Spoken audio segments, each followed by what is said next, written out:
Hi, guys. Welcome to day 4 of the Business Plan Challenge, where you are writing a business plan in just 7 days. And this is really through what's called lean business planning. That's what these exercises are all about. Lean business planning is really getting the big picture and quickly in short thoughts and getting your ideas down so that you can really get organized. It's perfect for small business owners, really, when people are using a plan to grow their business. And it's also great just as one person if you have a big idea that you're trying to get a business plan for, because as a one person, you're not going to specialize in all these areas. Chances are you specialize in your own area, specific industry. And as that visionary, you do have to also, understand the aspects of business that are going to help you get there.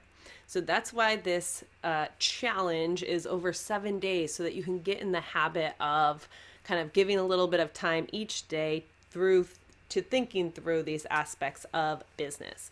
So today we're going to be looking at every point of contact that your customers have to your business. And this is through marketing, right? That's when the people first find your business, sales, the process by which they buy, and then delivery of your product or service. And this process applies to every business. Every business has these aspects, regardless of the fact that they may look very different for different types of businesses. So I love this exercise because it really helps business owners get into perspective that these areas of process are every point of contact with your future customers. This is every opportunity that you have to talk to them, connect with them, add value, and really differentiate yourself and develop your relationship with them, regardless of what you're selling. It's always cheaper to sell to the same customer. They're more likely to buy from you, and it's cheaper than acquiring a new customer. And then the second piece we'll be going through is competition. And, competition can often be an area where business owners get a little nervous. And so we'll be addressing that, because competition is good. It's your friend. And we'll be covering these 4 areas of your business plan all at once. So it's great to really get the connection here, so that you're not just doing one thing for marketing and another thing over here, that you get how these things are all connected, and you really have strategy and intention with everything you do in your business. So the first thing I'll mention here, and then I'll be going through an example so that you can see how to apply this to your business in a really powerful way. And the other thing you want to think about is, it's good to think about how these areas connect, right? Marketing is what brings people to your business. Sales is how many people then buy, how they then go through a process to buy from you, and then how you deliver your product or service. And so there's really an opportunity in business planning to think about, how many sales do you want? How many people does your marketing need to bring to your business for you to get that number of sales? In other words, what is your conversion rate? So one thing you could look at, okay, out of how many people land on my website, how many people buy from my website? That sort of thing can give you an idea. There's also general rates out there as far as how many people buy, especially when it comes to things like internet marketing. And if you're selling online, you definitely want to be using email to sell. But I know a lot of my local business owners don't sell that way, and that's fine as well. But there's still ways to quantify, and at least put numbers out there, so that then when you implement marketing efforts, you have some sort of numbers to then measure your results against so that you can focus on improvement. All right, so marketing, the process to attract your customers, that can include things like advertising. It can also include things like asking people for referrals. More of the old-fashioned marketing if you're just getting started. It includes word of mouth. Now, word of mouth is huge for small business owners, and it can be a little bit more difficult to quantify, but there's a lot of things you can do within word of mouth marketing. If you've realized word of mouth is what is driving your business, it's what drove mine for a long time. You really want to think about, okay, how can I develop that more? What things can I do? Everyone has some sort of marketing, right? Even if it's you knocking on doors, whatever it is, just thinking through your marketing and that process, so that you're really aware of it and can then develop it from where you're at or from where your ideas are at. So the goal here is to just jot in, what are your marketing initiatives or what will they be? And then your sales process. If you have salespeople, obviously companies with salespeople have an elaborate sales process. A lot of small business owners don't have a sales process. You may think, I don't even have a sales process. But think about it. Not every person you talk to about your business buys. So that part is the sales process. And when you start to think about it in this way, you may realize how you could have more sales if you followed up on certain people you talk to and that sort of thing. Well, that's what we're getting at here is when you look at it this way, it's like you realize where the opportunities are for you specifically. And then delivery of your product from the moment someone pays, the thank you page, if they pay online, the confirmation email they get or receipt, all of these steps are areas of contact with your customer. And so you can really think about it from your customer's point of view and how they see your business, from your marketing to your sales process to the delivery. What are they seeing? All of these points of contact. And just jot them in. You can take a piece of paper and do this exercise, divide it into 3 columns, and really think through and brainstorm everything you're currently doing if you're in business or that you plan to do if you're really making a plan. Now, when it comes to competition, competition can be really thought of as a bad thing, and it's not. There are so many people out there. Competition is great. It means that people want what you're offering. So this little section here, you could do on another page, and you could certainly go deeper with this. But really looking at your competitors with a curious mindset and doing some research, online is great for that. And you can find some competitors. You can think about competitors in terms of direct competition, other businesses who are offering exactly what you offer. You can think about it in terms of indirect competition, so businesses that are offering a different product or service, but it's fulfilling that same problem, solving the same problem that your business solves. And then you can also think about it in terms of complementary products.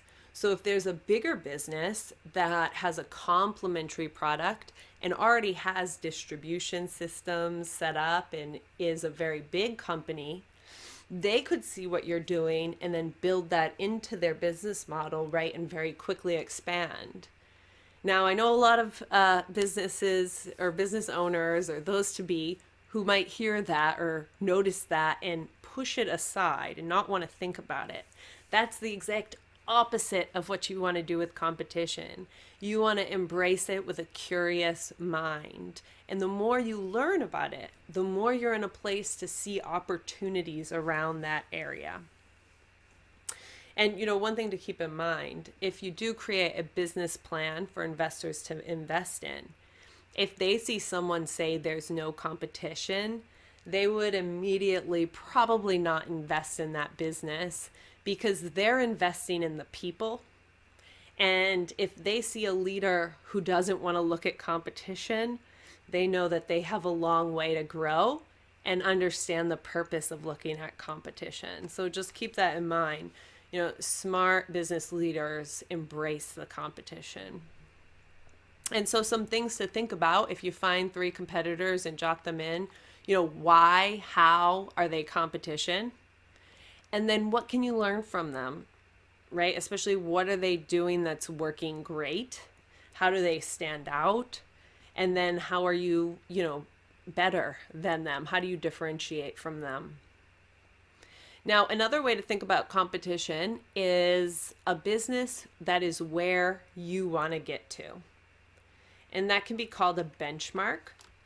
In my business planning software, I can pull in benchmarks for industries so that we can compare everything your business is doing from types of expenses to kind of a benchmark average of the industry. But what can be really powerful is to pick specific companies that are where you want to be very closely, and then take a look at them and kind of study their website and their processes and go through and even buy something, because that's how you're going to be able to really see their sales process and their delivery process. And you can do this exercise here looking at that company and putting out their marketing exercise, initiatives and their sales process. If it's step by step, put in the steps, if they have a funnel, or if you just note the different activities that you can find that they're doing.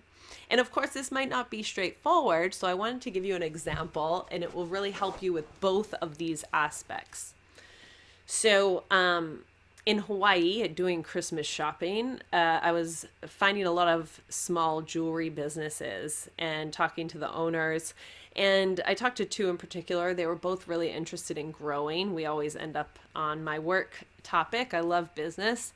And they were both interested in really developing online sales and growing income.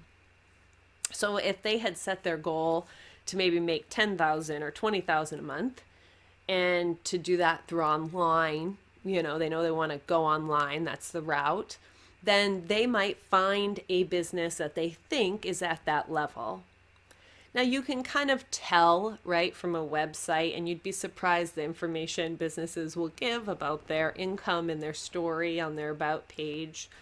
So, you're just guessing, right? But look around, see what you can figure out, and then applying this step-by-step process. So first, looking at their marketing. If you look around on a website of a business, you'd be surprised. They'll they want to show their community, right? They want to show how they are out there. So with a jewelry business in particular, they may be doing brand influencing. And what that means is, I think I spelled that wrong, but I can't spell and talk. People on Instagram and YouTube that have big followings, companies will pay them a chunk of money just to show their product. And it's usually based on the number of followers they have. And they'll refer people to that brand's website to purchase. And then on the business site, they will show that as, community and people showing their products. Under possibly a blog, that's a very common way, or video blog, podcast, any type of free content talking about their products and connecting to the industry and the economy. And so those are some obvious things you can see. What you might notice after you've been to a website of a business and you go, say, to Facebook, you may notice you get a Facebook ad, because that's how Facebook advertising can target you. It knows you've been there and then it follows you.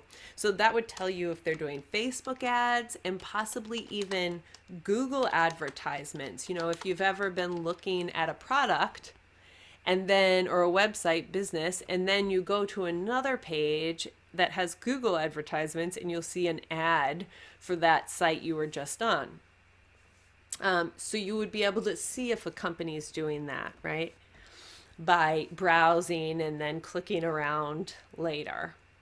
So with our jewelry example, let's say you add a few items to the cart, and you may notice what their sales process is. They may have a pop-up that asks you for your email address, because getting your email address is crucial to being able to talk to you through email. And if you get distracted after you've added items to your cart, they then have your email address to send you what's called abandoned cart info.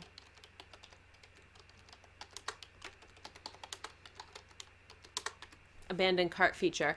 And a lot of product sites now have this feature built in. So very cool.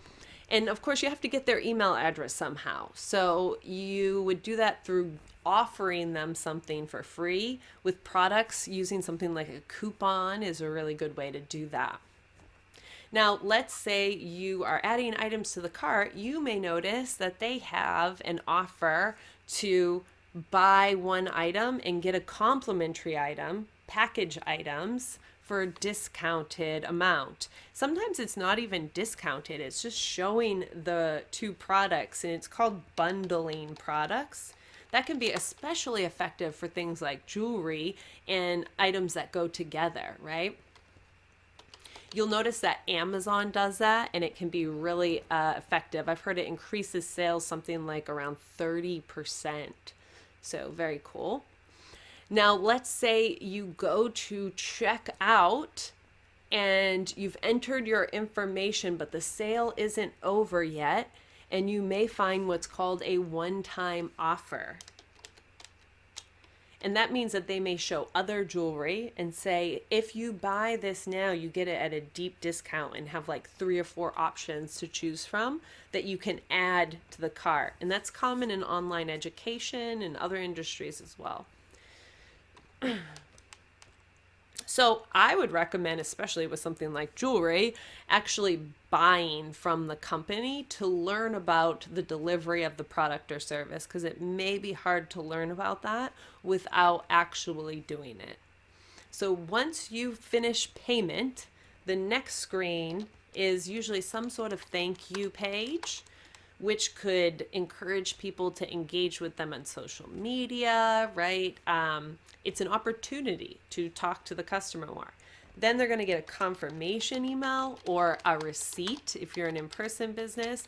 And that, again, is another opportunity, right, to connect and talk to your customers about whatever you think would be best to build your brand, build your relationship with them, and more fully solve their problem and differentiate yourself.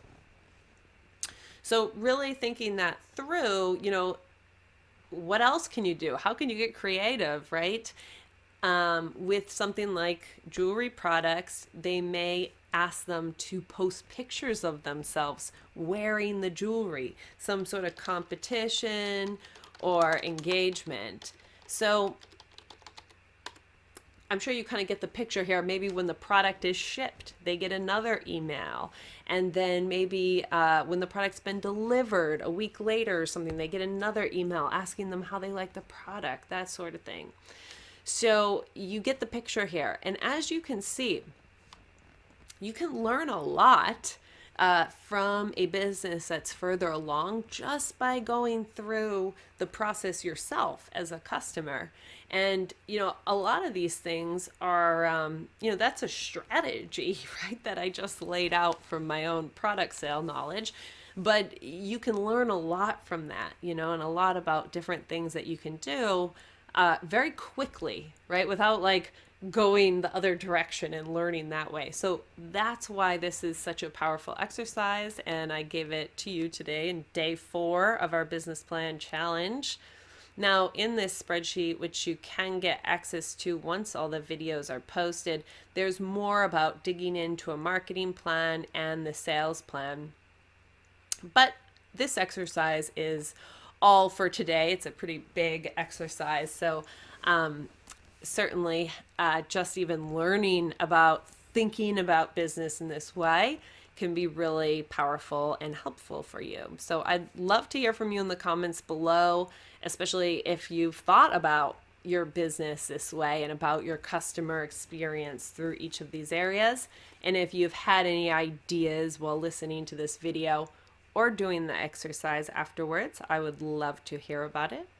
Otherwise, I will see you in day 5 if you're on the training. If not, and you'd like to be sure to head over to amandarussell.mba/business plan challenge to sign up. Have a great day. Bye.